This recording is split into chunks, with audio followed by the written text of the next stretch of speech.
দেশের ছোট পর্দার জনপ্রিয় অভিনেত্রী ও সঙ্গীত শিল্পী জিনাত শানু স্বাগতা সম্প্রতি তিনি আবারও বিতর্কিত এক মন্তব্যের জন্য আলোচনায় আসেন। অভিনেত্রী বলেন, আমাদের সমাজও পরিবর্তন হচ্ছে, ডিভোর্স নরমালাইজড হচ্ছে, লিভ টুগেদারও নরমালাইজড হবে ইনশাআল্লাহ।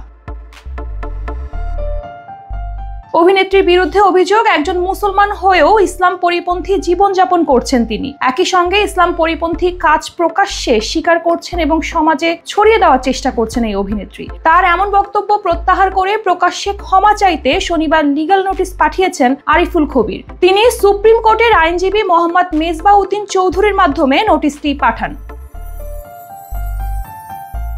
নোটিশ প্রাপ্তির 7 দিনের মধ্যে তার বক্তব্য প্রত্যাহার করে প্রকাশ্যে ক্ষমা চাইতে এবং নোটিশ প্রদানকারীকে অবহিত না করলে অভিনেত্রীর বিরুদ্ধে আইনানুগ ব্যবস্থা গ্রহণ করা হবে বলে নোটিশে উল্লেখ করা হয়েছে। চলতি বছরের 24 জানুয়ারিতে বিয়ে করেন জিনাত শানু স্বাগতা। প্রেমিক ও বন্ধু হাসান আজাদের সঙ্গেই বিয়ের পিঁড়িতে বসেন তিনি। তার স্বামী একজন লন্ডন প্রবাসী। তার জন্ম এবং পড়াশোনা সবই যুক্তরাজ্যে। সঙ্গীত জগতের সঙ্গে জড়িত তিনি।